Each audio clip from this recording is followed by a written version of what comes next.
Hello and welcome, ਸਤਿ ਸ਼੍ਰੀ ਅਕਾਲ ਜੀ। ਮੈਂ ਹਾਂ ਹਰਜੋਤ ਕੌਰ, ਤੁਸੀਂ ਵੇਖ ਰਹੇ ਹੋ ਤੁਹਾਡਾ ਆਪਣਾ ਮਨਪਸੰਦ ਇਮੀਗ੍ਰੇਸ਼ਨ ਸ਼ੋਅ ਉਡਾਰੀ ਵਿਦੇਸ਼ਾਂ ਨੂੰ। ਸੋ ਅੱਜ ਆਪਾਂ ਸ਼ੋਅ ਦੇ ਵਿੱਚ US ਬਾਰੇ ਗੱਲ ਕਰਾਂਗੇ। ਸੋ ਸਟੂਡੈਂਟਸ ਦੇ ਬਹੁਤ ਸਾਰੇ ਸਵਾਲ ਸੀ ਕਿ ਵਿਦਆਊਟ ਆਇਲਸ ਅਸੀਂ ਅਪਲਾਈ ਕਰਨਾ ਚਾਹੁੰਦੇ ਹਾਂ, 5-6 ਸਾਲ ਦਾ ਗੈਪ ਵੀ ਹੈ ਅਗਰ, ਔਰ I-20 ਨੂੰ ਲੈ ਕੇ ਵੀ ਬਹੁਤ ਸਾਰੇ ਸਵਾਲ ਬਣੇ ਹੋਏ ਨੇ, ਇੰਟਰਵਿਊ ਨੂੰ ਲੈ ਕੇ ਵੀ ਬਹੁਤ ਸਾਰੇ ਸਵਾਲ ਨੇ। ਸੋ ਤੁਹਾਡੇ ਸਾਰੇ ਸਵਾਲਾਂ ਦੇ ਜਵਾਬ ਅੱਜ ਇਸ ਸ਼ੋਅ ਦੇ ਵਿੱਚ ਦੇਣੇ ਆਪਾਂ। UK ਵਿਦਆਊਟ ਆਇਲਸ ਆਪਸ਼ਨ ਦੀ ਵੀ ਆਪਾਂ ਤੁਹਾਨੂੰ ਢੇਰ ਸਾਰੀ ਜਾਣਕਾਰੀ ਦੇਵਾਂਗੇ, ਕੈਨੇਡਾ ਦੀ ਵੀ ਗੱਲ ਆਪਾਂ ਜ਼ਰੂਰ ਕਰਾਂਗੇ ਤੇ ਸਾਰੀ ਇਨਫੋਰਮੇਸ਼ਨ ਅੱਜ ਤੁਹਾਡੇ ਨਾਲ ਸ਼ੇਅਰ ਕਰਨਗੇ ਰਾਈਟ ਵੀਜ਼ਾ ਟਿਪ ਇਮੀਗ੍ਰੇਸ਼ਨਸ ਤੋਂ ਵੀਜ਼ਾ ਐਕਸਪਰਟ ਲਵਪ੍ਰੀਤ ਕੌਰ ਜੀ ਸਾਡੇ ਨਾਲ ਨੇ। ਬਹੁਤ ਬਹੁਤ ਸਵਾਗਤ ਹੈ ਜੀ। ਸਤਿ ਸ਼੍ਰੀ ਅਕਾਲ। ਸਤਿ ਸ਼੍ਰੀ ਅਕਾਲ ਜੀ। ਸਤਿ ਸ਼੍ਰੀ ਅਕਾਲ। ਲਵਪ੍ਰੀਤ ਜੀ, USA ਦੀ ਗੱਲ ਕਰੀਏ ਤਾਂ ਸਟੂਡੈਂਟਸ ਦੇ ਸਵਾਲ ਅਕਸਰ ਰਹਿੰਦੇ ਆ ਕਿ ਵਿਦਆਊਟ ਆਇਲਸ ਚੰਗੀਆਂ ਆਪਸ਼ਨਸ ਸਾਨੂੰ ਚਾਹੀਦੀਆਂ ਨੇ।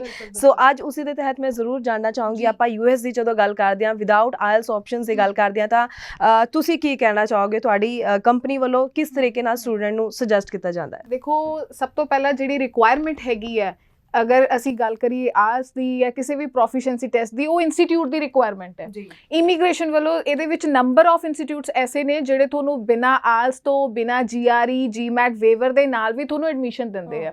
ਸੋ ਬੇਸਿਕਲੀ ਜੇ ਅਸੀਂ ਗੱਲ ਕਰੀਏ USA ਦਾ ਜਿਹੜਾ ਵੀਜ਼ਾ ਹੈਗਾ ਆ, ਉਹ ਤੁਹਾਡੀ ਇੰਟਰਵਿਊ ਤੇ ਡਿਪੈਂਡ ਕਰਦਾ।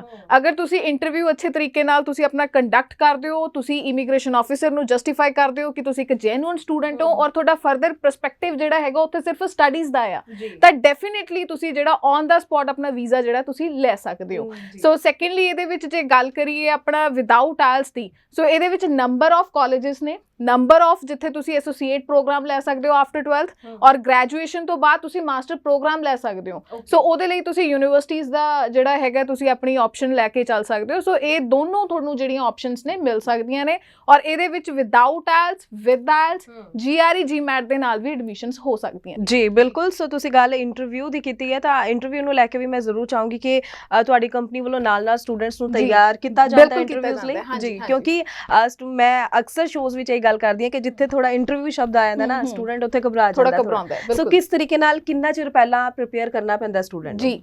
ਸੋ ਸਭ ਤੋਂ ਪਹਿਲੀ ਗੱਲ ਹੈ ਕਿ ਅਸੀਂ ਜੇ ਇੰਟਰਵਿਊ ਦੀ ਗੱਲ ਕਰੀਏ ਤਾਂ ਮੋਸਟ ਆਫ ਦਾ ਸਟੂਡੈਂਟਸ ਨੂੰ ਇਹ ਇੱਕਦਮ ਜਿਹੜਾ ਹੈਗਾ ਵੀ ਝਟਕਾ ਲੱਗਦਾ ਵੀ ਪਤਾ ਨਹੀਂ ਉਹ 'ਚ ਸਾਨੂੰ ਕੀ ਪੁੱਛ ਲੈਣਾ ਹੈ, ਜਾਂ ਕਿਸ ਤਰੀਕੇ ਦੇ ਆਨਸਰਸ ਹੋਣਗੇ, ਜਾਂ ਕਿਸ ਤਰੀਕੇ ਦੇ ਸਵਾਲ ਹੋਣਗੇ, ਕਿ ਉਹ ਸਵਾਲ ਸਾਡੀ ਪ੍ਰੋਫਾਈਲ ਤੋਂ ਹਟ ਕੇ ਹੋਣਗੇ ਜਾਂ ਕਿਸ ਤਰੀਕੇ ਦੇ ਨਾਲ ਹੋਣਗੇ। ਸੋ ਇਹਦੇ ਵਿੱਚ ਸਭ ਤੋਂ ਪਹਿਲਾਂ ਤਾਂ ਇਹ ਸਮਝਣ ਦੀ ਲੋੜ ਹੈ ਸਾਨੂੰ ਕਿ ਜੋ ਸਾਨੂੰ ਕੁਆਇਰੀਜ਼ ਕੰਡਕਟ ਹੋਣਗੀਆਂ ਜਾਂ ਜੋ ਵੀ ਸਵਾਲ ਸਾਨੂੰ ਪੁੱਛੇ ਜਾਣਗੇ, ਉਹ ਸਵਾਲ ਸਾਡੀ ਪ੍ਰੋਫਾਈਲ ਦੇ ਰਿਲੇਟਡ ਹੋਣਗੇ, ਜਾਂ ਫਰਦਰ ਅਸੀਂ ਕੋਰਸ ਲੈਣਾ, ਜਾਂ ਸਾਡੀ ਜੋ ਵੀ ਸਾਡਾ ਫਾਈਨੈਂਸ਼ੀਅਲ ਬੈਕਗਰਾਉਂਡ ਹੈ, ਜੋ ਵੀ ਅਸੀਂ ਜਸਟੀਫਾਈ ਕਰ ਰਹੇ ਹਾਂ, ਸੋ ਉਹਦੇ ਰਿਲੇਟਡ ਜਿਹੜੇ ਹੈਗੇ ਨੇ ਉਹ ਸਵਾਲ ਹੋਣਗੇ, ਨਾ ਕਿ ਇਸ ਤੋਂ ਕੋਈ ਹਟ ਕੇ ਸਵਾਲ ਹੋਏਗਾ।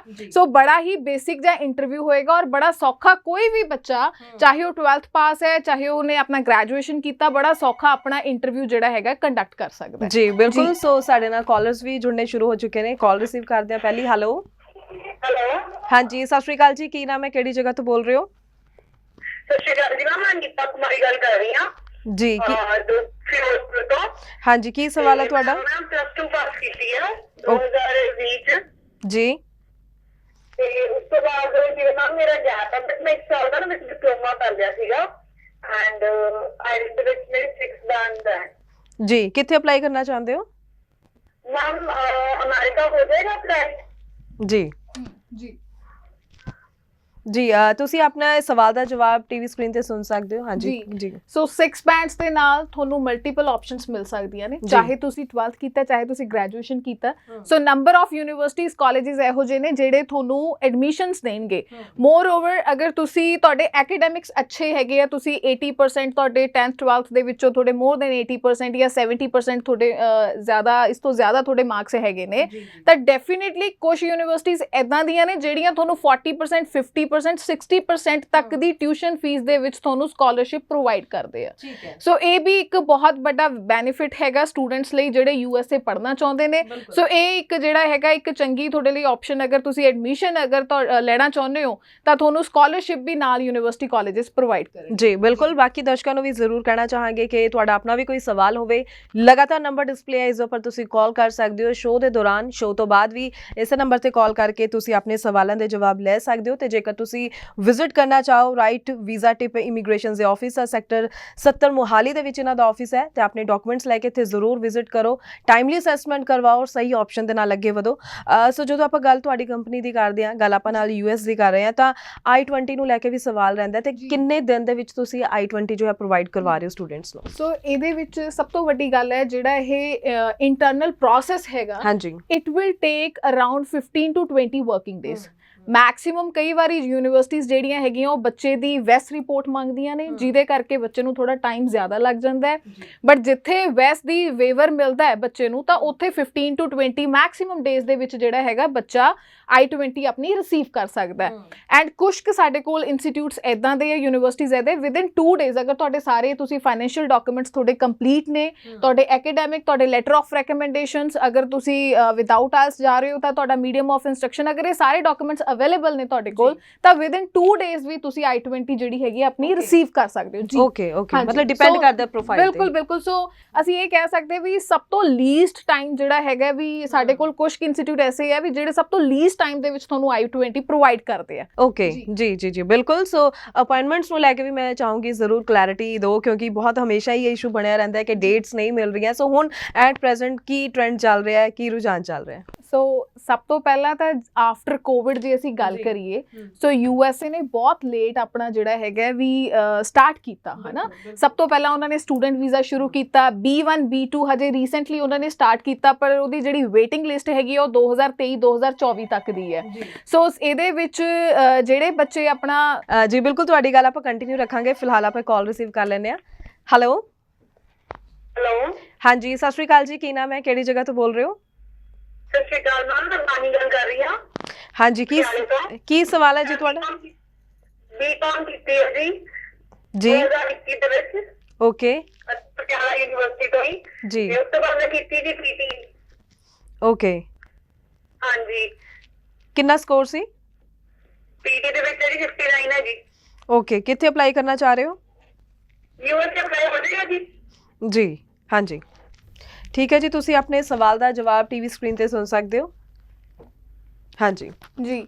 ਸੋ PTE ਜਿਹੜੇ ਬੱਚਿਆਂ ਨੇ PTE ਵੀ ਕੀਤਾ ਹੈ, ਸੋ PT is also acceptable in US, ਤਾਂ ਤੁਸੀਂ ਬੜਾ ਸੌਖਾ ਐਡਮਿਸ਼ਨ ਲੈ ਸਕਦੇ ਹੋ। ਅਗਰ ਤੁਹਾਡਾ ਸਕੋਰ 50 ਮੋਰ ਦੈਨ 50 ਜਾਂ 51 ਜਾਂ 52 ਹੈਗਾ ਤਾਂ ਤੁਸੀਂ ਬੜਾ ਸੌਖਾ, ਈਵਨ ਤੁਸੀਂ ਅਗਰ ਡੁਲਿੰਗੋ ਵੀ ਕੰਡਕਟ ਕੀਤਾ ਹੈ, ਤੁਸੀਂ PT ਤੁਹਾਡਾ ਐਕਸਪਾਇਰ ਹੋ ਗਿਆ ਜਾਂ ਤੁਹਾਡਾ ਆਇਲਸ ਐਕਸਪਾਇਰ ਹੋ ਗਿਆ ਜਾਂ ਕੋਈ ਵੀ ਰੀਜ਼ਨ ਤੁਹਾਡਾ ਹੈਗਾ, ਤਾਂ ਤੁਸੀਂ ਤੁਹਾਡੇ ਕੋਲ ਬੈਸਟ ਆਪਸ਼ਨ ਜਿਹੜੀ ਹੈਗੀ ਹੈ, ਤੁਸੀਂ ਡੁਲਿੰਗੋ ਵੀ ਤੁਸੀਂ ਔਨ ਦਾ ਸਪੌਟ ਤੁਸੀਂ ਆਪਣਾ ਐਗਜ਼ਾਮ ਕੰਡਕਟ ਕਰੋ ਐਂਡ ਵਿਦਿਨ 2 ਡੇਜ਼ ਤੁਸੀਂ ਆਪਣਾ ਰਿਜ਼ਲਟ ਲੈ ਸਕਦੇ ਹੋ ਔਰ ਤੁਸੀਂ ਬੜਾ ਸੌਖਾ ਤੁਸੀਂ ਅਪਲਾਈ ਕਰ ਸਕਦੇ ਹੋ ਐਡਮਿਸ਼ਨ ਆਪਣੀ। ਜੀ ਬਿਲਕੁਲ, ਬਹੁਤ ਚੰਗਾ ਕੀਤਾ ਜਿਹੜੇ ਕਾਲਰ ਸੀ ਸਾਡੇ, ਉਹਨਾਂ ਨੇ PT ਨੂੰ ਲੈ ਕੇ ਵੀ ਸਵਾਲ ਕੀਤਾ। ਸੋ ਇਹ ਛੋਟੀ ਗੱਲਾਂ ਕਈ ਵਾਰੀ ਬਹੁਤ ਵੱਡੇ ਸਵਾਲ ਬਣੇ ਹੁੰਦੇ ਨੇ ਸਟੂਡੈਂਟਸ ਦੇ ਮਨ ਵਿੱਚ, ਤੇ ਇਸ ਲਈ ਅਸੀਂ ਨੰਬਰ ਜੋ ਹੈ ਲਗਾਤਾਰ ਡਿਸਪਲੇ ਵੀ ਕੀਤਾ ਹੋਇਆ ਤਾਂ ਕਿ ਬਾਕੀ ਵੀ ਜਿਹਨੇ ਦਰਸ਼ਕ ਨੇ, ਸਟੂਡੈਂਟਸ ਨੇ, ਪੇਰੈਂਟਸ ਨੇ, ਤੁਹਾਡੇ ਵੀ ਮਨ ਵਿੱਚ ਕੋਈ ਸਵਾਲ ਹੈ ਤਾਂ ਤੁਸੀਂ ਨਾਲ ਦੀ ਨਾਲ ਸ਼ੋਅ ਦੇ ਦੌਰਾਨ ਵੀ ਕਾਲ ਕਰ ਸਕਦੇ ਹੋ, ਸ਼ੋਅ ਤੋਂ ਬਾਅਦ ਵੀ ਸੇਮ ਇਸੇ ਨੰਬਰ ਤੇ ਕਾਲ ਕਰਕੇ ਰਾਈਟ ਵੀਜ਼ਾ ਟਿਪ ਇਮੀਗ੍ਰੇਸ਼ਨ ਦੀ ਟੀਮ ਦੇ ਨਾਲ ਜੁੜ ਸਕਦੇ ਹੋ, ਸਵਾਲਾਂ ਦੇ ਜਵਾਬ ਲੈ ਸਕਦੇ ਹੋ। ਸੋ ਅਪਾਇੰਟਮੈਂਟਸ ਨੂੰ ਲੈ ਕੇ ਤੁਸੀਂ ਗੱਲ ਕਰ ਰਹੇ ਸੀ, ਮੈਂ ਜ਼ਰੂਰ ਚਾਹਾਂਗੀ ਕਿ ਉਹ ਤੁਸੀਂ ਪੂਰੀ ਜਾਣਕਾਰੀ ਸਾਂਝੀ ਜ਼ਰੂਰ ਕਰੋ। ਸੋ ਅਸੀਂ ਗੱਲ ਕਰ ਰਹੇ ਸੀ B1 B2 ਦੀ। ਸੋ ਇਹਦੇ ਵਿੱਚ ਜਿਹੜਾ ਵੇਟਿੰਗ ਪੀਰੀਅਡ ਹੈਗਾ ਉਹ ਕਾਫੀ ਜ਼ਿਆਦਾ ਹੈ। ਸੋ ਸਟੂਡੈਂਟਸ ਦੀ ਜੇ ਅਸੀਂ ਗੱਲ ਕਰੀਏ ਤਾਂ ਕਾਫੀ ਕੋਵਿਡ ਤੋਂ ਬਾਅਦ ਜਿਹੜਾ ਹੈਗਾ ਬਹੁਤ ਜ਼ਿਆਦਾ ਰਸ਼ ਹੋ ਚੁੱਕਿਆ ਹੈ, ਜਿਹਦੇ ਕਰਕੇ ਜਿਹੜੀਆਂ ਅਪਾਇੰਟਮੈਂਟਸ ਨੇਗੀਆਂ ਉਹ ਬੜੀਆਂ ਮੁਸ਼ਕਿਲ ਹੋ ਰਹੀਆਂ ਨੇ ਮਿਲਣੀਆਂ। ਸੋ ਸੈਕੰਡਲੀ, ਅਗਰ ਬੱਚਾ ਟਾਈਮਲੀ ਅਪਲਾਈ ਕਰਦਾ, if you want to go for the July intake, May intake, ਜਾਂ ਤੁਸੀਂ ਸਤੰਬਰ ਲਈ ਅਗਰ ਤੁਸੀਂ ਜਾਣਾ ਚਾਹੁੰਦੇ ਹੋ ਔਰ ਤੁਸੀਂ ਆਪਣੀ ਡਿਸਾਈਡ ਕਰ ਚੁੱਕੇ ਹੋ ਵੀ ਤੁਸੀਂ ਇਸ ਇੰਸਟੀਚਿਊਟ ਜਾਂ ਇਸ ਯੂਨੀਵਰਸਿਟੀ ਕਾਲਜ 'ਚ ਅਪਲਾਈ ਕਰਨਾ, ਸੋ ਡੈਫੀਨੇਟਲੀ ਤੁਸੀਂ ਆਪਣੀ I-20 ਲੈ ਕੇ ਰੱਖੋ। ਜਦੋਂ ਵੀ ਸਲੋਟ ਓਪਨ ਹੋਏਗਾ ਤੁਸੀਂ ਇਮੀਡੀਏਟਲੀ ਆਪਣੀ ਡੇਟ ਬੁੱਕ ਕਰ ਸਕਦੇ ਹੋ। ਸੋ ਇਹਦੇ ਵਿੱਚ ਇਹ ਹੈ ਵੀ ਇੱਕ ਇਨਟੇਕ ਦੇ ਵਿੱਚ ਡੈਫੀਨੇਟਲੀ 1 ਜਾਂ 2 ਵਾਰ ਹੀ ਸਲੋਟ ਅਵੇਲੇਬਲ ਹੋ ਰਿਹਾ। ਸੋ ਉਹ ਜਦੋਂ ਵੀ ਫ੍ਰੀ ਹੁੰਦਾ ਤਾਂ ਤੁਸੀਂ ਉਸ ਤੋਂ ਪਹਿਲਾਂ ਆਪਣਾ ਜਿਹੜਾ ਹੈਗਾ ਪਲਾਨ ਕਰਕੇ ਰੱਖੋ, ਆਪਣੀ I-20 ਲੈ ਕੇ ਰੱਖੋ। ਜਿੱਦਾਂ ਹੀ ਸਲੋਟ ਓਪਨ ਹੁੰਦਾ ਤੁਸੀਂ ਇਮੀਡੀਏਟਲੀ ਆਪਣੀ ਡੇਟ ਜਿਹੜੀ ਹੈਗੀ ਉਹ ਪਿਕ ਕਰ ਸਕਦੇ ਹੋ, ਜਦੋਂ ਤੱਕ ਜਿਹੜਾ ਰਸ਼ ਹੈ ਇਮੀਗ੍ਰੇਸ਼ਨ 'ਚ ਘੱਟ ਨਹੀਂ ਹੋਏਗਾ। ਠੀਕ ਹੈ, ਬਿਲਕੁਲ। ਤੇ ਵੱਧ ਤੋਂ ਵੱਧ ਕਿੰਨੇ ਗੈਪ ਵਾਲਾ ਸਟੂਡੈਂਟ ਅਸੈਪਟ ਕੀਤਾ ਜਾਂਦਾ USA ਲਈ? ਸੋ ਇਹਦੇ ਵਿੱਚ ਜੇ ਅਸੀਂ 12th ਦੀ ਗੱਲ ਕਰੀਏ, ਅੰਡਰ ਗ੍ਰੈਜੂਏਟ ਪ੍ਰੋਗਰਾਮਸ ਦੀ ਗੱਲ ਕਰੀਏ, ਤਾਂ ਅਸੀਂ ਮੈਕਸ ਗੈਪ ਜਿਹੜਾ ਹੈਗਾ ਉਹ 5 ਤੋਂ 6 ਸਾਲ ਦਾ ਪਿਕ ਕਰ ਰਹੇ ਹਾਂ। ਅਗਰ ਅਸੀਂ ਪੋਸਟ ਗ੍ਰੈਜੂਏਸ਼ਨ ਦੀ ਗੱਲ ਕਰੀਏ, ਮਾਸਟਰਸ ਪ੍ਰੋਗਰਾਮ ਦੇ ਲਈ ਅਗਰ ਕੋਈ ਬੱਚਾ ਜਾਣਾ ਚਾਹੁੰਦਾ ਹੈ ਤਾਂ ਅਸੀਂ ਉਹਦੇ ਵਿੱਚ ਤਕਰੀਬਨ 7 ਤੋਂ 8 ਸਾਲ ਜਾਂ ਮੈਕਸ 10 ਸਾਲ ਦਾ ਗੈਪ ਜਿਹੜਾ ਹੈਗਾ ਅਸੀਂ ਐਕਸੈਪਟ ਕਰ ਰਹੇ ਹਾਂ ਜੀ। ਠੀਕ ਹੈ। ਫੀਸ ਨੂੰ ਲੈ ਕੇ ਵੀ ਮੈਂ ਜ਼ਰੂਰ ਚਾਹਾਂਗੀ ਕਿ ਥੋੜਾ ਆਪਾਂ ਹੁਣ ਸਟੂਡੈਂਟਸ ਨੂੰ ਸਮਝਾ ਸਕੀਏ। ਇੱਕ ਤਾਂ ਫੀਸ ਪ੍ਰੋਸੈਸ ਵੀ ਦੱਸੋ, ਤੇ ਇੱਕ ਸਟੂਡੈਂਟਸ ਨੂੰ ਅਕਸਰ ਹਮੇਸ਼ਾ ਰਹਿੰਦਾ ਕਿ ਅਸੀਂ ਫੀਸ ਜੋ ਹੈ ਵੀਜ਼ਾ ਲੱਗਣ ਤੋਂ ਬਾਅਦ ਦੇ ਸਕਦੇ ਹਾਂ? ਕੀ ਤੁਹਾਡੀ ਕੰਪਨੀ ਵੱਲੋਂ ਕੁਝ ਅਜਿਹੀ ਸਰਵਿਸਿਜ਼ ਦਿੱਤੀਆਂ ਜਾ ਰਹੀਆਂ ਸਟੂਡੈਂਟਸ ਨੂੰ? ਸੋ ਇਹਦੇ ਵਿੱਚ ਸਭ ਤੋਂ ਪਹਿਲਾਂ ਤਾਂ ਸਮਝਣ ਦੀ ਗੱਲ ਇਹ ਹੈ ਕਿ ਯੂਐਸ ਇੱਕ ਇਹੋ ਜਿਹੀ ਕੰਟਰੀ ਹੈ ਜਿੱਥੇ ਤੁਸੀਂ ਆਪਣੀ ਟਿਊਸ਼ਨ ਫੀਸ ਪੇ ਵੀਜ਼ਾ ਸਟੈਂਪ ਹੋਣ ਤੋਂ ਬਾਅਦ ਕਰਨੀ ਹੁੰਦੀ ਹੈ। ਈਵਨ ਤੁਹਾਨੂੰ ਇਹ ਵੀ ਆਪਸ਼ਨ ਮਿਲਦੀ ਹੈ ਕਿ ਤੁਸੀਂ ਅਗਰ ਟਰੈਵਲ ਕਰ ਚੁੱਕੇ ਹੋ, ਟਰੈਵਲ ਕਰਨ ਤੋਂ ਬਾਅਦ ਤੁਸੀਂ ਆਪਣੇ ਸਿੱਧਾ ਜਾ ਕੇ ਆਪਣੇ ਇੰਸਟੀਚਿਊਟ 'ਚ ਵੀ ਤੁਸੀਂ ਆਪਣੀ ਡਾਇਰੈਕਟਲੀ ਫੀ ਪੇ ਕਰ ਸਕਦੇ ਹੋ। ਐਂਡ ਸੈਕੰਡਲੀ ਇਹਦੇ ਵਿੱਚ ਜਿਹੜਾ ਤੁਹਾਡਾ ਪਹਿਲਾਂ ਜੋ ਤੁਹਾਡਾ ਹੁੰਦਾ ਹੈ ਫੀਸ ਦਾ ਸਟਰਕਚਰ, ਉਹਦੇ ਵਿੱਚ ਸਿਰਫ ਤੁਹਾਡੀ ਐਪਲੀਕੇਸ਼ਨ ਫੀਸ, ਜੋ ਵੀ ਤੁਹਾਡਾ ਇਨੀਸ਼ੀਅਲ ਡਿਪੋਜ਼ਿਟ ਮਿਨੀਮਮ $500 ਜਾਂ ਮੈਕਸਿਮਮ $1000 ਤੱਕ ਜਾ ਸਕਦਾ ਹੈ। ਬਟ ਸਪਾਈਟ ਆਫ ਕਾਫੀ ਸਾਰੀਆਂ ਆਪਸ਼ਨਸ ਤੁਹਾਨੂੰ ਇਹਦੇ ਵਿੱਚ ਮਿਲ ਜਾਣਗੀਆਂ। ਸੋ ਕਈਆਂ ਦੇ ਵਿੱਚ ਕਈ ਯੂਨੀਵਰਸਿਟੀ ਕਾਲਜਿਸ 'ਚ ਤੁਹਾਡੀ ਕੋਈ ਐਪਲੀਕੇਸ਼ਨ ਫੀਸ ਨਹੀਂ ਆ, ਤੁਹਾਨੂੰ ਬਿਲਕੁਲ ਐਪਲੀਕੇਸ਼ਨ ਫੀਸ ਜਾਂ ਤੁਹਾਨੂੰ ਕੋਈ ਵੀ I-20 ਡਿਪੋਜ਼ਿਟ ਜਿਹੜਾ ਹੈਗਾ ਉਹ ਤੁਹਾਡਾ ਵੇਵਰ ਹੈ। ਸਿਰਫ embassy and service fee which is mandatory ਜੇ ਤੁਸੀਂ US ਪ੍ਰੋਸੀਡ ਕਰਨਾ ਚਾਹੁੰਦੇ ਹੋ। So embassy and service fee pay ਕਰਕੇ ਵੀ ਤੁਸੀਂ ਆਪਣਾ ਬੜਾ ਸੌਖਾ ਤੁਸੀਂ ਆਪਣਾ ਵੀਜ਼ਾ ਲੈ ਸਕਦੇ ਹੋ। ਔਰ ਬਾਕੀ ਜਿਹੜੀ ਤੁਹਾਡੀ ਟਿਊਸ਼ਨ ਫੀਸ ਦੀ ਰਹੀ ਗੱਲ, ਉਹ ਤੁਸੀਂ ਵੀਜ਼ਾ ਸਟੈਂਪ ਹੋਣ ਤੋਂ ਬਾਅਦ ਵੀ ਪੇ ਕਰ ਸਕਦੇ ਹੋ ਔਰ ਟਰੈਵਲ ਕਰਨ ਤੋਂ ਬਾਅਦ ਵੀ ਤੁਸੀਂ ਪੇ ਕਰ ਸਕਦੇ ਹੋ। ਜੀ ਬਿਲਕੁਲ। ਸੋ ਲਵਪ੍ਰੀਤ, ਇੱਥੇ ਮੈਂ ਵੀ ਗੱਲ ਜ਼ਰੂਰ ਕਰਨਾ ਚਾਹੂੰਗੀ, ਜਦੋਂ ਆਪਾਂ ਗੱਲ ਕਰਦੇ ਹਾਂ ਨਾ ਵਿਦਆਊਟ ਆਇਲਸ ਆਪਸ਼ਨਸ ਦੀ, ਤਾਂ ਕੀ ਆਪਸ਼ਨਸ ਨੂੰ ਲੈ ਕੇ ਕੋਈ ਫਰਕ ਰਹਿ ਜਾਂਦਾ ਹੈ ਕਿ ਅਗਰ ਸਟੂਡੈਂਟ ਵਿਦਆਊਟ ਆਇਲਸ ਅਪਲਾਈ ਕਰ ਰਿਹਾ ਜਾਂ ਵਿਦ ਆਇਲਸ ਅਪਲਾਈ ਕਰਨ ਜਾ ਰਿਹਾ, ਆਪਸ਼ਨਸ ਨੂੰ ਲੈ ਕੇ, ਕੋਰਸਿਸ ਨੂੰ ਲੈ ਕੇ ਕੋਈ ਫਰਕ ਪੈਂਦਾ? ਦੇਖੋ ਇਹਦੇ ਵਿੱਚ ਇਹ ਹੈ ਵੀ ਜਿਹੜੇ ਵਿਦਆਊਟ ਆਇਲਸ ਬੱਚੇ ਜਾਂਦੇ ਆ, ਸੋ ਉਹਨਾਂ ਦੇ ਕੋਲ ਆਪਸ਼ਨ ਥੋੜੀ ਘੱਟ ਹੁੰਦੀ ਹੈ। ਸੋ ਕਾਲਜਿਸ, ਹਰ ਕਾਲਜ ਜਿਹੜਾ ਹੈਗਾ ਉਹ ਵਿਦਆਊਟ ਆਇਲਸ ਐਕਸੈਪਟ ਨਹੀਂ ਕਰੇਗਾ, ਹਰ ਯੂਨੀਵਰਸਿਟੀ ਤੁਹਾਨੂੰ ਵਿਦਆਊਟ ਆਇਲਸ ਐਕਸੈਪਟ ਨਹੀਂ ਕਰੇਗੀ। ਐਂਡ ਜੇ ਤੁਸੀਂ ਆਇਲਸ ਜਾਂ ਕੋਈ ਵੀ ਪ੍ਰੋਫੀਸ਼ੀਐਂਸੀ ਟੈਸਟ ਅਗਰ ਤੁਸੀਂ ਕੰਡਕਟ ਕੀਤਾ ਹੁੰਦਾ ਤਾਂ ਤੁਹਾਨੂੰ ਤੁਹਾਡੇ ਕੋਲ ਮਲਟੀਪਲ ਆਪਸ਼ਨਸ ਹੁੰਦੀਆਂ ਨੇ। ਐਂਡ ਸੈਕੰਡਲੀ ਜੇ ਅਸੀਂ ਗੱਲ ਕਰੀਏ ਵੀਜ਼ਾ ਦੀ, ਸੋ ਵੀਜ਼ਾ ਦੇ ਵਿੱਚ ਇਹਦਾ ਕੀ ਇਫੈਕਟ ਹੋ ਸਕਦਾ? ਸੋ ਇਹਦੇ ਵਿੱਚ ਵੀਜ਼ਾ ਦਾ ਕੋਈ ਇਫੈਕਟ ਨਹੀਂ ਹੋਊਗਾ। ਜਦੋਂ ਤੁਹਾਨੂੰ ਐਡਮਿਸ਼ਨ ਤੁਹਾਡਾ ਜਦੋਂ ਹੋ ਜਾਂਦਾ ਹੈ, ਤੁਸੀਂ ਆਪਣਾ ਇਮੀਗ੍ਰੇਸ਼ਨ ਦੇ ਵਿੱਚ ਜਾਂਦੇ ਹੋ, ਸੋ ਉੱਥੇ ਬੜਾ ਸੌਖਾ ਤੁਸੀਂ ਅਗਰ ਇੰਟਰਵਿਊ ਆਪਣਾ ਪ੍ਰੋਪਰਲੀ ਕੰਡਕਟ ਕਰਦੇ ਹੋ ਚੰਗੇ ਕੌਨਫੀਡੈਂਸ ਦੇ ਨਾਲ, ਸੋ ਡੈਫੀਨੇਟਲੀ ਤੁਸੀਂ ਵੀਜ਼ਾ ਲੈ ਸਕਦੇ ਹੋ। ਸੋ ਹੁਣ ਆਪਾਂ ਪਹਿਲਾਂ ਇੱਕ ਕਾਲ ਰਿਸੀਵ ਕਰ ਲੈਂਦੇ ਹਾਂ, ਉਸ ਤੋਂ ਬਾਅਦ ਬਾਕੀ ਹੋਰ ਸਵਾਲ ਵੀ ਆਪਾਂ ਜਾਰੀ ਰੱਖਾਂਗੇ। ਹੈਲੋ ਹਾਂਜੀ, ਸਤਿ ਸ਼੍ਰੀ ਅਕਾਲ ਜੀ, ਕੀ ਨਾਮ ਹੈ, ਕਿਹੜੀ ਜਗ੍ਹਾ ਤੋਂ ਬੋਲ ਰਹੇ ਹੋ? मैम मैं ना शिवानी बात कर रही हूँ कुरुक्षेत्र से। हाँ जी शिवानी मैंने 12th की है जी 2022 में। ठीक है। एंड इसके बाद मैं I have done IELTS with 6.5 band जी। तो अभी ma'am if I want to apply for UK तो यूके हो जाएगा मेरा? ओके जी, हाँ जी। ਤੁਸੀਂ ਆਪਣੇ ਸਵਾਲ ਦਾ ਜਵਾਬ ਟੀਵੀ ਸਕਰੀਨ ਤੇ ਸੁਣ ਸਕਦੇ ਹੋ ਜੀ। ਹਾਂਜੀ, ਕੀ ਕਹੋਗੇ ਮੈਮ? ਸੋ ਆਇਲਸ ਇਹਨਾਂ ਨੇ ਜਿੱਦਾਂ ਇਹਨਾਂ ਨੇ 12th ਪਾਸ ਕੀਤਾ 2022 ਚ, ਓਕੇ। ਸੋ 6.5 ਬੈਂਡਸ ਵਾਲੇ ਬੱਚੇ ਲਈ ਬਹੁਤ ਸਾਰੀਆਂ ਆਪਸ਼ਨਸ ਨੇਗੀਆਂ। ਸੋ ਸਭ ਤੋਂ ਪਹਿਲਾਂ ਤਾਂ ਸਮਝਣ ਦੀ ਗੱਲ ਹੈਗੀ ਕਿ ਯੂਕੇ ਦੇ ਵਿੱਚ ਕਾਲਜ ਦੇ ਵਿੱਚ ਐਡਮਿਸ਼ਨ ਨਹੀਂ ਹੁੰਦੀ। ਯੂਕੇ ਦੇ ਵਿੱਚ ਜੋ ਇੰਟਰਨੈਸ਼ਨਲ ਸਟੂਡੈਂਟਸ ਨੂੰ ਜਾਂ ਜਿਨ੍ਹਾਂ ਨੂੰ ਕੈਸ਼ ਦੀ ਅਥਾਰਟੀ ਹੈ ਦੇਣ ਦੀ ਸਟੂਡੈਂਟਸ ਨੂੰ, ਉਹ ਸਿਰਫ ਯੂਨੀਵਰਸਿਟੀਜ਼ ਨੂੰ ਹੈ, ਕਾਲਜਸ ਨੂੰ ਨਹੀਂ ਆ। ਸੋ ਅਗਰ ਤੁਸੀਂ ਯੂਕੇ ਅਪਲਾਈ ਕਰਨਾ ਚਾਹੁੰਦੇ ਹੋ ਤਾਂ ਸਿਰਫ ਤੁਹਾਡੇ ਕੋਲ ਜਿਹੜੇ ਇਨਟੇਕਸ ਨੇ ਉਹ ਹੈ ਮੇਜਰ ਇਨਟੇਕਸ ਜਿਨ੍ਹਾਂ ਦੀ ਅਸੀਂ ਗੱਲ ਕਰੀਏ, ਉਹ ਹੈ ਤੁਹਾਡੇ ਕੋਲ ਸੈਪਟੈਂਬਰ ਔਰ ਤੁਹਾਡੇ ਕੋਲ ਜੈਨ ਇਨਟੇਕ। ਸੋ ਮਈ ਦੇ ਵਿੱਚ ਆਪਸ਼ਨ ਬਹੁਤ ਘੱਟ ਹੁੰਦੀ ਹੈ। ਮਈ ਦੇ ਵਿੱਚ ਕੀ ਹੁੰਦਾ ਵੀ ਤੁਹਾਡੇ ਕੋਲ ਜਿਹੜੇ ਮਾਸਟਰਸ ਪ੍ਰੋਗਰਾਮ ਦੀ ਫਿਰ ਵੀ ਤੁਹਾਨੂੰ ਆਪਸ਼ਨ ਮਿਲ ਜਾਏਗੀ, ਪਰ ਬੈਚਲਰ ਡਿਗਰੀ ਦੇ ਲਈ ਬੜਾ ਮੁਸ਼ਕਿਲ ਹੈ। ਸੋ ਇਹਦੇ ਵਿੱਚ ਤੁਹਾਨੂੰ ਅਗਰ ਤੁਸੀਂ ਯੂਕੇ ਦੇ ਲਈ ਅਪਲਾਈ ਕਰਨਾ ਚਾਹੁੰਦੇ ਹੋ ਤਾਂ ਤੁਹਾਨੂੰ ਪਹਿਲਾਂ ਤੋਂ ਪਲਾਨ ਕਰਨਾ ਪੈਂਦਾ 6 to 7 months, ਰਾਈਟ। ਸੋ ਇਹਦੇ ਵਿੱਚ ਅਗਰ ਤੁਸੀਂ 12th ਪਾਸ ਕੀਤਾ ਹੈ ਤਾਂ ਤੁਹਾਨੂੰ minimum 6 not less than 5.5 bands the requirement ਹੈ।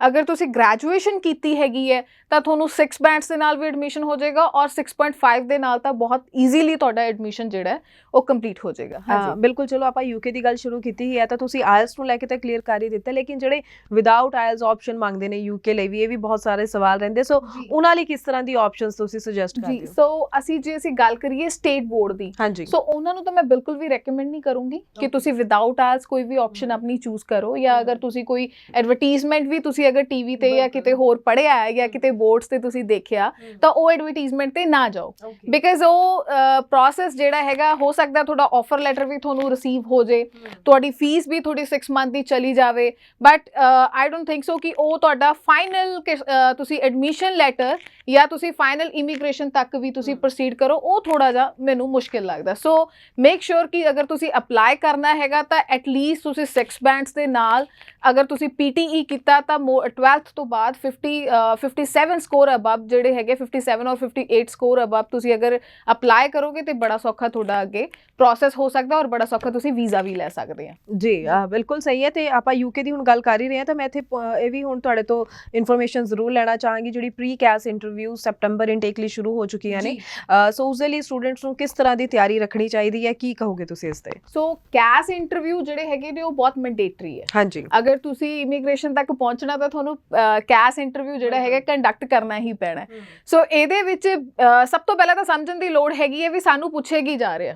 ਸੋ ਜਿੱਥੇ ਵੀ ਤੁਸੀਂ ਅਪਲਾਈ ਕੀਤੀ ਹੈ ਆਪਣੀ ਐਪਲੀਕੇਸ਼ਨ, ਸੋ ਉਹਨਾਂ ਨਾਲ ਤੁਸੀਂ ਡਿਸਕਸ ਕਰਕੇ ਜੋ ਵੀ ਕੰਟੈਂਟ ਤੁਹਾਡੀ ਕੋਰਸ ਦੇ ਰਿਲੇਟਡ ਹੈ, ਤੁਹਾਡੀ ਫੀਸ ਸਟਰਕਚਰ, ਤੁਹਾਡੇ ਫਾਈਨੈਂਸ਼ੀਅਲ ਡਾਕੂਮੈਂਟਸ ਦੇ ਰਿਲੇਟਡ ਆ, ਉਹ ਤੁਹਾਨੂੰ ਬੱਚੇ ਨੂੰ ਅਗਰ ਪਹਿਲੇ ਦਿਨ ਤੋਂ ਕਲੀਅਰ ਹੁੰਦੇ ਨੇ ਤਾਂ ਉਹ ਬੜਾ ਸੌਖਾ ਆਪਣਾ ਇੰਟਰਵਿਊ ਕਲੀਅਰ ਕਰ ਸਕਦਾ ਹੈ। ਪਰ ਅਗਰ ਬੱਚੇ ਨੂੰ ਇਹ ਹੀ ਨਹੀਂ ਪਤਾ ਕਿ ਮੈਂ ਕਿੰਨੀ ਫੰਡਿੰਗ ਸ਼ੋ ਕੀਤੀ ਆ, ਮੈਂ ਕਿੰਨੀ ਫੀਸ, ਮੇਰਾ ਇਨੀਸ਼ੀਅਲ ਡਿਪੋਜ਼ਿਟ ਜਾਏਗਾ, ਮੇਰਾ ਕੋਰਸ ਕੀ ਹੈ ਜਾਂ ਮੈਂ ਪ੍ਰੀਵੀਅਸ ਸਟੱਡੀਜ਼ ਕੀ ਕੀਤੀਆਂ ਨੇ, ਕੀ ਮੇਰਾ ਕੋਰਸ ਉਹਦੇ ਨਾਲ ਮੈਚ ਕਰ ਰਿਹਾ, ਅਗਰ ਮੈਚ ਨਹੀਂ ਵੀ ਕਰ ਰਿਹਾ ਤਾਂ ਮੈਂ ਇਹ ਕੋਰਸ ਕਿਉਂ ਚੂਜ਼ ਕੀਤਾ। ਸੋ ਇਹ ਅਗਰ ਬੇਸਿਕ ਚੀਜ਼ਾਂ ਅਗਰ ਬੱਚੇ ਨੂੰ ਕਲੀਅਰ ਹੁੰਦੀਆਂ ਨੇ ਤਾਂ ਉਹ ਬਹੁਤ ਸੌਖਾ ਆਪਣਾ ਇੰਟਰਵਿਊ ਕਰ ਸਕਦਾ ਹੈ। ਅਗਰ ਬੱਚੇ ਨੂੰ ਇਹ ਸਾਰੀਆਂ ਚੀਜ਼ਾਂ ਅਗਰ ਕਲੀਅਰ ਨਹੀਂ ਆ ਤਾਂ ਉਹ ਪੋਸੀਬਿਲਿਟੀ ਚਾਂਸਸ ਨਹੀਂ ਆ, ਸੋ ਉੱਥੇ ਉਹਦੀ ਐਡਮਿਸ਼ਨ ਕੈਂਸਲ ਵੀ ਹੋ ਸਕਦੀ ਹੈ, ਤਾਂ ਉਸ ਤੋਂ ਬਾਅਦ ਉਹ ਜਿਹੜਾ ਇਮੀਗ੍ਰੇਸ਼ਨ ਤੱਕ ਉਹਦੀ ਫਾਈਲ ਪਹੁੰਚਣਾ ਥੋੜਾ ਮੁਸ਼ਕਿਲ ਹੋ ਜਾਂਦਾ ਹੈ। ਬਿਲਕੁਲ ਸਹੀ ਹੈ, ਕਿਉਂਕਿ ਯੂਕੇ ਨੂੰ ਲੈ ਕੇ ਜਦੋਂ ਗੱਲ ਹੁੰਦੀ ਹੈ ਵਿਦਆਊਟ ਆਇਲਸ ਆਪਸ਼ਨ ਤਾਂ ਹੋ ਸਕਦੀਆਂ ਨੇ, ਬਟ ਵਿਦਆਊਟ ਇੰਟਰਵਿਊ ਜੋ ਹੈ ਨਹੀਂ ਹੋ ਸਕਦਾ। US ਦੀ ਵੀ ਆਪਾਂ ਗੱਲ ਕਰਦੇ ਹਾਂ ਤਾਂ ਵਿਦਆਊਟ ਇੰਟਰਵਿਊ ਨਹੀਂ ਹੋ ਸਕਦਾ। ਸੋ ਇੰਟਰਵਿਊ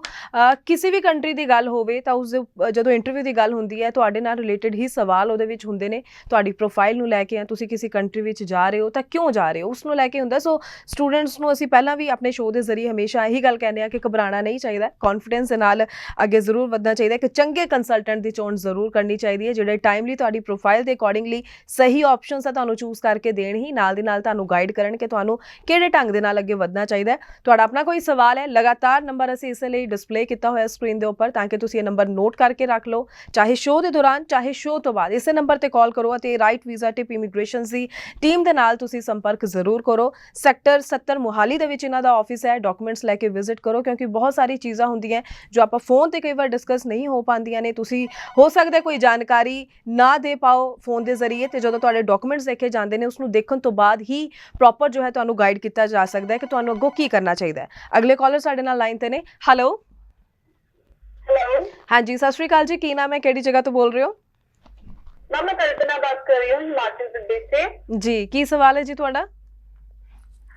मैम मैंने भी +2 की है, like recently I passed out in 2022 ji, and I have done PTE and PTE में मेरा स्कोर 65 है जी, तो can I apply for UK? Okay, UK apply ਤੁਸੀਂ ਕਰਨਾ ਚਾਹੁੰਦੇ ਹੋ? ਤੁਹਾਡੇ ਸਵਾਲ ਦਾ ਜਵਾਬ ਤੁਸੀਂ ਟੀਵੀ ਸਕਰੀਨ ਤੇ ਸੁਣ ਸਕਦੇ ਹੋ। ਹਾਂਜੀ, ਕੀ ਕਹੋਗੇ? ਸੋ 65 ਸਕੋਰ ਦੇ ਨਾਲ ਡੈਫੀਨਿਟਲੀ UK ਬੱਚਾ ਅਪਲਾਈ ਕਰ ਸਕਦਾ ਹੈ, ਬੜਾ ਸੌਖਾ। ਸੋ ਜੇ ਅਸੀਂ ਨਾ PTE ਦੀ ਗੱਲ ਕਰੀਏ ਤਾਂ PTE ਨੂੰ ਸੈਕੰਡਰੀ ਆਪਸ਼ਨ ਚੂਜ਼ ਕੀਤਾ ਜਾਂਦਾ ਹੈ UK ਯੂਨੀਵਰਸਿਟੀਜ਼ ਦੇ ਵਿੱਚ। ਅਗਰ ਤੁਸੀਂ IELTS ਕੀਤਾ ਤਾਂ ਉਹ ਬੜਾ ਇੱਕ ਕਲੀਅਰ ਜਿਹਾ ਫੰਡਾ ਹੁੰਦਾ, ਬੜਾ ਸੌਖਾ ਤੁਸੀਂ ਆਪਦਾ ਐਡਮਿਸ਼ਨ ਲੈ ਲੈਂਦੇ ਹੋ। ਪਰ PTE ਨੂੰ ਕਿਤੇ ਨਾ ਕਿਤੇ ਯੂਨੀਵਰਸਿਟੀਜ਼ ਜਿਹੜਾ ਹੈਗਾ ਥੋੜਾ ਕਤਰਾਉਂਦੀਆਂ ਨੇ। ਸੋ ਅਗਰ ਤੁਹਾਡਾ ਸਕੋਰ 58 57 ਅਬਵ ਹੈਗਾ ਤਾਂ ਬੜਾ ਸੌਖਾ ਤੁਸੀਂ ਐਡਮਿਸ਼ਨ ਲੈ ਲਓਗੇ। ਅਗਰ ਇਸ ਤੋਂ ਨੀਚੇ ਹੈ 50, ਜਿੱਦਾਂ ਹੁਣ ਅਸੀਂ ਬੱਚੇ ਬੜਾ ਕੈਲਕੂਲੇਟ ਕਰਦੇ ਨੇ ਜਾਂ ਬੜਾ ਆਪਸ 'ਚ ਕੰਪੇਅਰ ਕਰਕੇ ਦੇਖਦੇ ਨੇ ਕਿ PTE ਦਾ ਜਿਹੜਾ ਸਕੋਰ ਹੈਗਾ ਜੀ ਉਹ 50 ਤੋਂ 51 ਤੋਂ 6 ਬੈਂਡ ਸ਼ੁਰੂ ਹੋ ਜਾਂਦੇ ਨੇ, ਹੈ ਨਾ। ਸੋ ਵੀ ਪਰ ਫਿਰ ਸਾਡੇ 6 ਬੈਂਡਸ ਨੇ, ਫਿਰ ਸਾਨੂੰ ਕਿਉਂ ਨਹੀਂ ਐਡਮਿਸ਼ਨ ਮਿਲ ਰਿਹਾ, ਹੈ ਨਾ।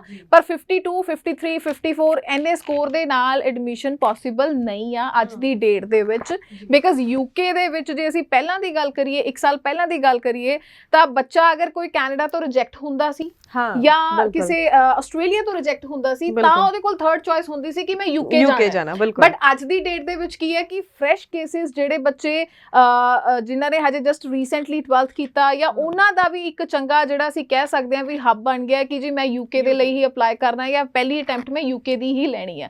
ਸੋ ਅੱਜ ਦੀ ਡੇਟ ਦੇ ਵਿੱਚ 6.5 7 ਬੈਂਡਸ 8 ਬੈਂਡਸ ਵਾਲਾ ਬੱਚਾ ਵੀ UK ਦੇ ਲਈ ਐਪਲੀਕੇਸ਼ਨ ਆਪਣੀ ਪ੍ਰੋਸੈਸ ਕਰ ਰਿਹਾ। ਸੋ ਇਹਦੇ ਵਿੱਚ ਇਹ ਹੈ ਵੀ ਜਿੰਨਾ ਤੁਹਾਡਾ PTE ਦੇ ਵਿੱਚ ਸਕੋਰ ਜ਼ਿਆਦਾ ਹੋਏਗਾ, ਮੋਰ ਦੈਨ 58 ਜਾਂ 57 ਹੋਏਗਾ, ਤਾਂ ਹੀ ਤੁਹਾਡੇ ਲਈ ਕੋਈ ਆਪਾਂ ਵੇ ਆਊਟ ਕਰ ਸਕਦੇ ਹਾਂ, ਅਦਰਵਾਈਜ਼ ਫਿਰ ਉਹ ਜਿਹੜੀ ਐਪਲੀਕੇਸ਼ਨ ਹੈਗੀ ਆ ਉਹ ਫੁੱਲ ਪਲੈਜ ਕੰਪਲੀਟ ਨਹੀਂ ਹੁੰਦੀ ਹੈ। ਜੀ। ਬਿਲਕੁਲ ਸਹੀ ਤੁਸੀਂ ਗੱਲ ਕਹੀ ਹੈ। ਜਿਵੇਂ ਤੁਸੀਂ ਗੱਲ ਕੀਤੀ ਕਿ ਸਟੂਡੈਂਟ ਜਿਹੜੇ ਖਾਸ ਤੌਰ ਤੇ ਫੋਕਸ ਹੁਣ ਯੂਕੇ ਜ਼ਰੂਰ ਕਰਨ ਲੱਗੇ ਨੇ, ਤਾਂ ਜਿਨ੍ਹਾਂ ਨੇ ਯੂਕੇ ਵੀ ਆਇਲਸ ਕੀਤਾ ਹੁੰਦਾ ਉਹਨਾਂ ਨੂੰ ਕੋਈ ਨਾ ਕੋਈ ਬੈਨੀਫਿਟ ਜ਼ਰੂਰ ਰਹਿੰਦਾ ਹੈ ਕਿ ਯੂਕੇ ਵੀ ਆਇਲਸ ਦਾ। UKVI ਡੈਫੀਨੇਟਲੀ, UKVI ਬੇਸਿਕਲੀ ਜਿਹੜਾ ਹੈਗਾ ਉਹ UK ਦੇ ਲਈ ਹੀ ਕੰਡਕਟ ਕੀਤਾ ਜਾਂਦਾ ਹੈ। ਸੋ ਅਗਰ ਤੁਹਾਡੇ UKVI ਦੇ ਵਿੱਚੋਂ 3.5 ਜਾਂ ਤੁਸੀਂ 4 ਬੈਂਡਸ ਵੀ ਅਗਰ ਤੁਸੀਂ ਸਕੋਰ ਕਰ ਲਿਓ ਤਾਂ ਤੁਹਾਡੇ ਕੋਲ ਮਲਟੀਪਲ ਆਪਸ਼ਨਸ ਹੋ ਜਾਂਦੀਆਂ ਨੇ। ਸੋ UKVI ਵੀ ਇੱਕ ਸੌਖਾ, ਜਦੋਂ ਆਲਮੋਸਟ ਅਸੀਂ ਕਹਿ ਸਕਦੇ ਹਾਂ ਕਿ ਸੇਮ ਹੀ ਟੈਸਟ ਹੈ, ਕੋਈ ਜ਼ਿਆਦਾ ਵੱਡਾ ਇਹਦੇ ਵਿੱਚ ਮਸਲਾ ਨਹੀਂ ਹੈ। ਸੋ ਤੁਸੀਂ ਬੜਾ ਸੌਖਾ ਅਗਰ ਤੁਸੀਂ UKVI ਵੀ ਕੰਡਕਟ ਕਰ ਲਿਓ ਨੇ ਤਾਂ ਤੁਸੀਂ ਬਹੁਤ ਈਜ਼ੀਲੀ ਤੁਸੀਂ ਆਪਣੀ ਐਡਮਿਸ਼ਨ ਲੈ ਸਕਦੇ ਹੋ। ਚਲੋ ਠੀਕ ਹੈ। ਹੁਣ ਯੂਕੇ ਦੇ ਕਿਹੜੇ ਇਨਟੇਕ ਲਈ ਹੁਣ ਤੁਸੀਂ ਫਿਲਹਾਲ ਸਟੂਡੈਂਟਸ ਨੂੰ ਕਹਿਣਾ ਚਾਹੋਗੇ ਕਿ ਫਟਾਫਟ ਅਪਲਾਈ ਕਰ ਲੈਣ? ਰਾਈਟ ਨਾਓ ਅਸੀਂ ਜੋ ਐਡਮਿਸ਼ਨਸ ਕੰਡਕਟ ਕਰ ਰਹੇ ਹਾਂ ਪਿਛਲੇ 3 ਮਹੀਨਿਆਂ ਤੋਂ, ਉਹ ਅਸੀਂ ਕਰ ਰਹੇ ਹਾਂ ਸੈਪਟੰਬਰ ਇਨਟੇਕ ਦੇ ਲਈ, ਬਿਕਾਜ਼ ਮੇ ਇਨਟੇਕ ਬਹੁਤ ਛੋਟਾ ਹੈ ਔਰ ਮੇ ਇਨਟੇਕ ਦੇ ਵਿੱਚ ਅੰਡਰ ਗ੍ਰੈਜੂਏਟ ਜਾਂ ਬੈਚਲਰ ਡਿਗਰੀ ਦੇ ਪ੍ਰੋਗਰਾਮਸ ਅਵੇਲੇਬਲ ਨਹੀਂ ਆ। ਮਾਸਟਰਸ ਪ੍ਰੋਗਰਾਮ ਦੇ ਲਈ ਸਾਡੇ ਕੋਲ ਜੁਲਾਈ ਇਨਟੇਕ ਵੀ ਸੀਗਾ ਔਰ ਮੇ ਵੀ ਸੀ। ਮੇ ਦੇ ਲਈ ਵੀ ਸਾਡੇ ਕੋਲ 2 ਤੋਂ 3 ਯੂਨੀਵਰਸਿਟੀਆਂ ਅਵੇਲੇਬਲ ਸੀਗੀਆਂ। ਸੋ ਇਸ ਕਰਕੇ ਇਹਦੇ ਵਿੱਚ ਜਿਹੜਾ ਇਨਟੇਕ ਨੈਕਸਟ ਇਨਟੇਕ ਜਿਹੜਾ ਹੋਏਗਾ ਉਹ ਸੈਪਟੰਬਰ ਔਰ ਜੈਨ ਇਨਟੇਕ ਹੋਏਗਾ।